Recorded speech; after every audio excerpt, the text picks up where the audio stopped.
Atomoa materia osatzen duen unitate txikiena da. Hain da txikia, non urtanta batean mundu osoko hondartzetako hondarale guztiak baino gehiago daude. Ni Zarket Maixu naiz, eta bideo honetan atomoaren aurkikuntza azalduko dizuet.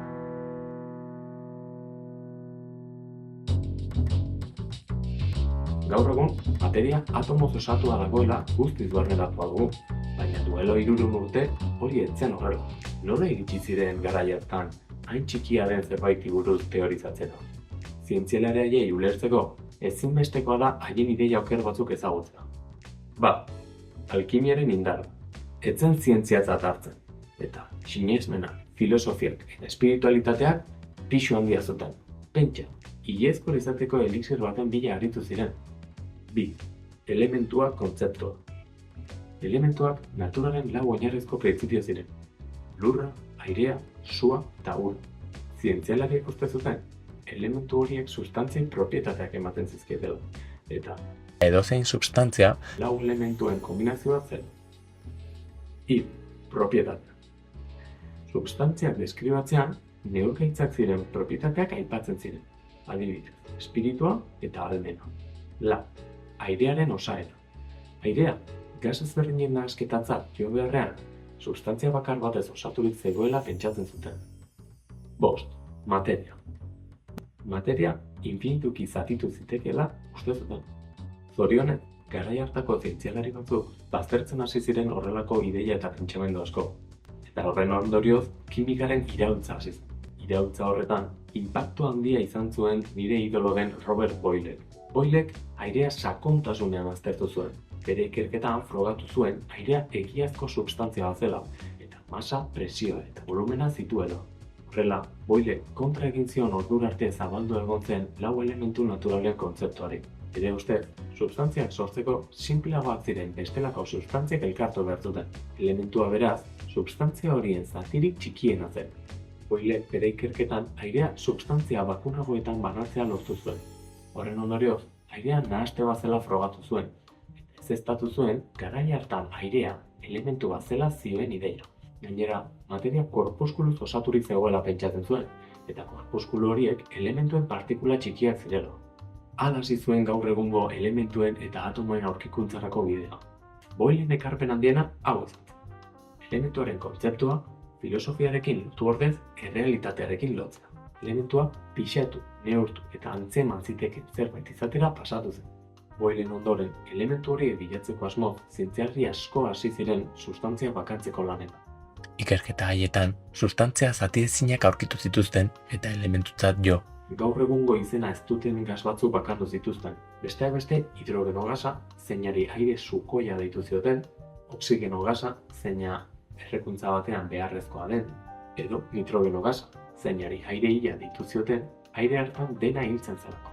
Itxuraz oso antzekoak ziren arren, propietate oso ezberdinak zituzten. Metal asko ere elementutzat hartu zituzten. Garai hartan aurrera pauso izugarria izan zen. Beraz, alde batetik sustantzia elementalak zeuden, zatiezinak ziren. Bestetik, sustantzia konplexuagoak, sustantzia elementalen elkarketetatik eratorriak. Ondorengo pauso handia Lavoisierrek eman zuen. Lavoisier neurketekin obsesionatu zen. Haren ustez, kimika ondo egiteko ezinbestekoa zen neurtzitekeen guztiak neurtzen.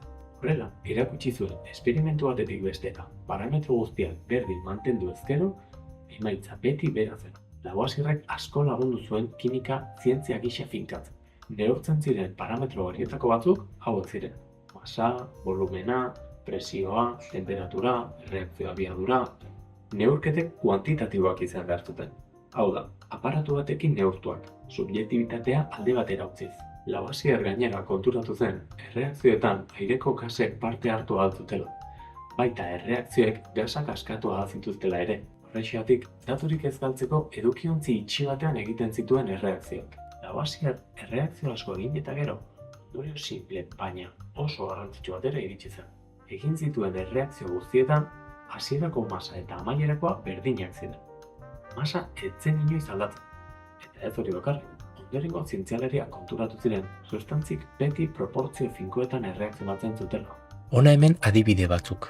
Hidrogeno eta oxigeno gasak haien artean erreakzionatzea lortu zuten. Erreakzio horren produktua ura zen. Hidrogeno gramo batek oksigeno 8 gramorekin erreakzionatzen zuen. Beti 1:8 proportzioa mantenduz. Eta erreakzio horren emaitza beti bera zen, 9 gramo ur. Hidrogeno edo oksigeno gramo gehiago egon balira, soberan geratuko lirateke eta ez lukete erreakzionatuko. 2 gramo hidrogenok erreakzionatzea nahi izanez gero, 16 gramo oksigeno beharko lirateke. Ez gehiago, ez gutxiago. Eta azkenik, Dalton zientzialaria dugu. Ura konturatu zen, bi elementuko modu bat baino gehiagotan erreakzionatu albadute, sortutako produktuek ere proportzioan mantentzen zituztela. Adibide batekin hobeto ulertuko duzue. Nitrogenoa eta oksigenoa erabiliko ditugu oraingoan. Bi elementu horiek modu ezberdinean erreakzionatuko dute inguruko baldintzen arabera, produktu ezberdinak emanda. Oxido nitrikoa, oxido nitrosoa, nitrogeno dioxidoa, dinitrogeno trioxidoa, dinitrogeno pentaoxidoa, besteak beste. Gaur egun ondo ezagutzen ditugu sustantzia horiek eta haien formula kimikoa ere badakigu. Garai hartan, hau zekiten soilik. Zein ziren erreakzioko oksigeno eta nitrogeno gasen masak eta lortutako produktuak ezberdinak zirela. NO lortzeko nitrogeno 14 gramok oksigeno 16 gramorekin erreakzionatzen zuten. NO2 lortzeko nitrogeno 14 gramok oksigeno 32 gramorekin erreakzionatzen zuten. Beharrezko oksigeno kopurua bikoitza zen hain zuzen ere. N2O lortzeko ordea nitrogeno 28 gramok oksigeno 16 gramorekin. Kasu horretan, nitrogeno kopuru bikoitza erabiltzen. Daltonek argi ikusi zuen, elementuak beti multiplotan elkartzen ziren. Hori azaltzeko modu errazena da, pentsatzea elementuak partikula txikiak direla. Daltonek informazio guztia bildu eta atomoaren lehenengo teoria modernoa sortu zuen. Garai hartan, teoria arrotza zen zientzialari askorentzat, eta batzuk aurka agertu ziren. Baina Daltonek norabide zuzena hartu zuen. Honako hau zioen Daltonen teoriak. Erreakzionatzeko beharrezko diren proportzionaltasunak azaltzeko modu errazena hau da. Materia guztia atomo izeneko partikula zatiezinez osatua da. Elementu bateko atomo guztiak berdinak dira, eta bi elementu ezberdinen atomoak desberdinak dira. Erreakzio kimiko batean, atomoak ez dira apurtzen, ez aldatzen. Berrantolatu besterik ez dira egiten sustantzia berriak osatzeko. Hiru postulatu horiek zuzenak izaten jarraitu dute gaur egun arte. Atomoaren aurkikuntza ez zen pertsona bakar baten lana izan, baizik eta ikerlari askoren esfortzuaren eta kolaborazioaren ondorio. Atomoaren gaur egungo ezagutzara iristeko beste kuskutsero askoren lana zegoen egiteke. Zientzian, elkarlanaren bidez soilik argitu ditzakegu, oraindik ere ulertzea espero den misterio asko. Daltonek bere atomoaren teoria atera zuenetik gaur egun arte, ze ikerlari garrantzitsu eta ze aurkikuntza egon dira. Ze ekarpen egin zituzten. Bide honek atomoaren teoriaren jatorria azaltzen. Kimiatik kimikara gertatutako trantsizioaz ari da. Atomoari buruz gehiago jakiteko ikusi hurrengo bideo. Bideo hau bigarren hezkuntzako fisika eta kimikako ikaslei zuzenduta dago. Indarrean dauden 76/2023 dekretuan eta 77/2023 dekretuan oinarritzen da. Kimika hobeto ulertzea eta zerrara piztea duen. Eskerrik asko ikusteagatik kuskuxera, ni Zartin Maiz naiz, hurrengo.